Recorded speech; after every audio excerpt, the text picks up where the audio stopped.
Well, I grew up in a peculiar home. My parents were recent immigrants from Europe, and they never really assimilated to the United States, and they never wanted to. They had no desire to become Americanized. And so our family always stuck out like a sore thumb in the neighborhood where I was growing up, where it's mostly second-generation American Jews who wanted very much to assimilate. And my parents' views were very odd. They both absolutely loved Stalin. You couldn't say a single negative thing about Stalin in my home. It was impossible. You know, you couldn't criticize Stalin. Which, as you can imagine, for a young Jew growing up in the 1960s, to be a faithful adherent of Joseph Stalin was kind of nutty. So already from a young age, I had to deal with the question that my family, my viewpoints, most of which as a young man were inherited from my parents, were odd. And then culturally, for example, I was not bar mitzvahed. And in my neighborhood, that was simply, it was unthinkable, because a bar mitzvah was not so much a religious rite, and it wasn't even a Jewish tradition rite. It was a kind of coming out party. You you had a big event, invited lots of people, you get to show off how much money you have. You could tell the rich bar mitzvahs, the rich people bar mitzvahs and the poor people bar mitzvahs. In a rich person's bar mitzvah, they would have a match case with an initial on it, you know, or the size of the room, or the number of couples who were invited. Gotcha. Now, I didn't have a rich person's bar mitzvah, I didn't have a poor person's bar mitzvah. I had a no bar mitzvah. How about the quality of the food? Was the quality of the food different? You know, I don't recall. I don't recall that as being a indicator of something that stood out. Okay. All right. Let's see. What words of advice would you give to your younger self? Your younger self. What words of advice would you give yourself? What words of advice would I give to my younger self?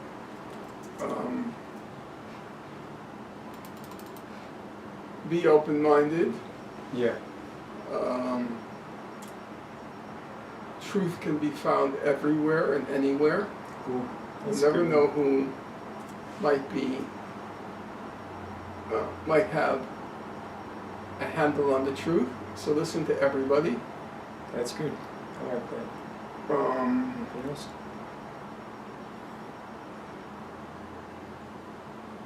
Be humble. Mm-hmm. Here's the question. If you can have one last dinner with your mother and father, what do you think they would tell their young son, who's grown into the person he's become today? Would they be proud of you? What advice or parenting would they give you, reflecting upon the perspective they used to parent you from, insofar as where you stand right now?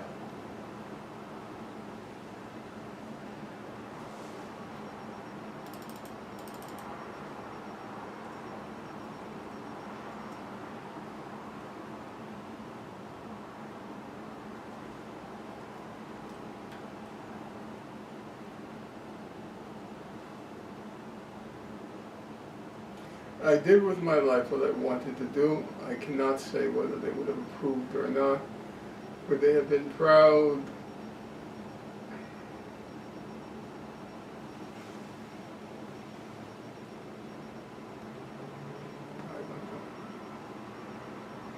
I don't know. I respect their legacy.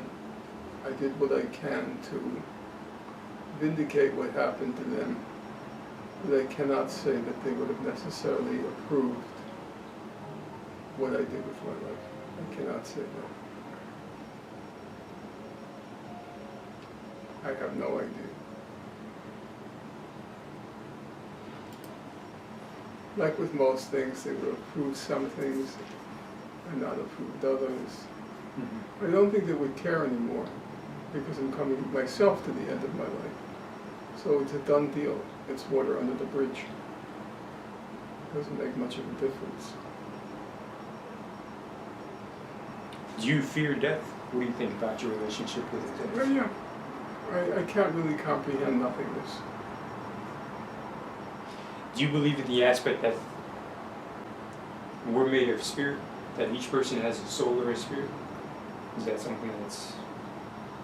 I would say it's not real compensation. What do you mean not real compensation? Sorry.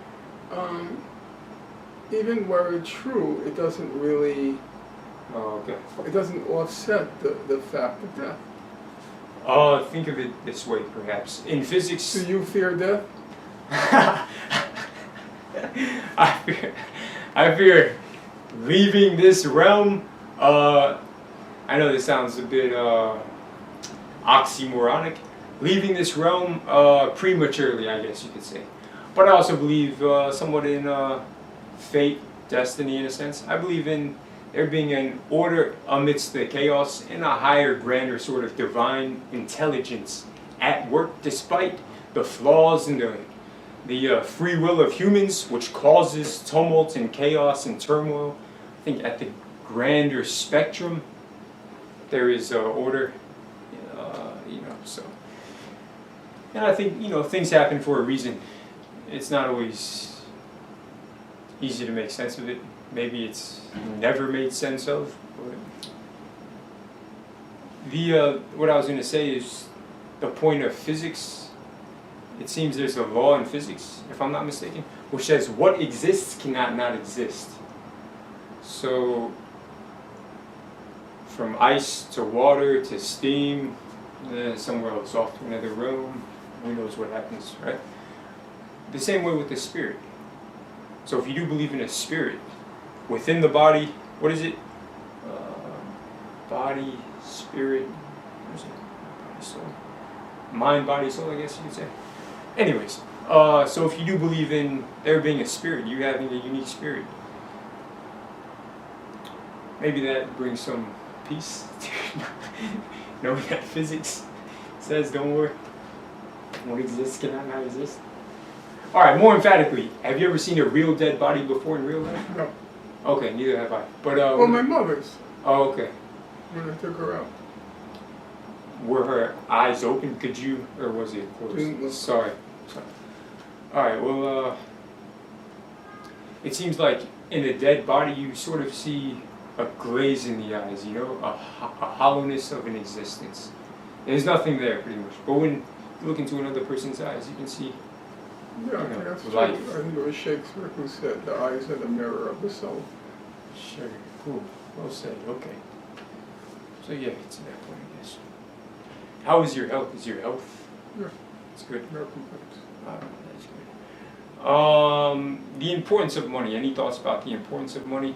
There's no possibility of dignity unless you can pay your bills, unless you can afford a roof over your head, unless you have food on the table, unless you have clothes on your back. There's no possibility of personal dignity in the absence of those things.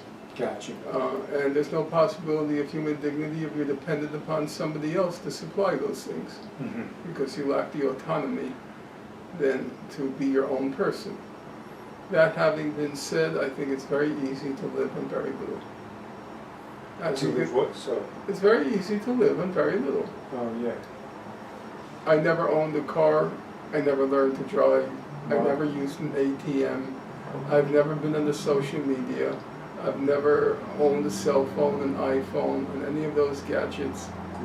I've never owed anyone a penny. I've never had a debt. Wow. I only got a credit card very late in life because I wanted to use the washer and dryer in my laundry room, and it required a credit card. Otherwise, I always paid with cash. Nice. I think it's, I don't think it's difficult to live a simple life, and I don't think it's preferable to live a complicated life. I think it's preferable to live a simple life. But that being said, there's still the minimum requirements of personal dignity, and you have to have that living wage and something more to enable you once in a while, like after this meeting is over, I'm going to splurge on 3 slices of pizza, which I do only do maybe once every year. Cool. So once in a while, a little splurge. Nice. That's Enjoy. about it. Otherwise, I'm not interested in money. Sounds good. What ended up happening to your court case in 2019? You remember when we spoke about that? Yeah. Actually, this August 4th is 5 years since that divorce case. Wow. Whatever happened, all the charges against me were dropped. Yeah. But I cannot say it ended positively, and I don't want to go into it because it makes me ill. How important is honesty? Even if one does wrong, honesty itself can still serve as a reconciling notion of self-respect, and thus then respect granted to even the worst of atrocious action. I don't agree with that. If repentance through forthcoming admission is put forth I don't by agree the with that. Okay, what do I you don't believe in forgiveness. Oh, interesting. No, I do not. I think that if you self-consciously commit an act, then you have to accept responsibility for it. Yeah, of course. And I'm not about to forgive you. You knew what you were doing. You proceeded to do it. You wanted to do it. You did it. Fine. But don't expect me to forgive you. You made that choice, and then you have to accept the consequences of your choice. Actions have consequences. That's the choice you made, then you accept the consequences for it, period. You know, there's an interesting caveat instilled within the definition of forgiveness. Some would say, Maya Angelou, I think, if I'm not mistaken, she says forgiveness in actuality is not so much you forgiving the other person, but you finding forgiveness within yourself, reconciling your own. I don't look. All this is mysticism to me. Okay, gotcha. I'm not a forgiving person. Okay. Yeah, I think that pretty much concludes.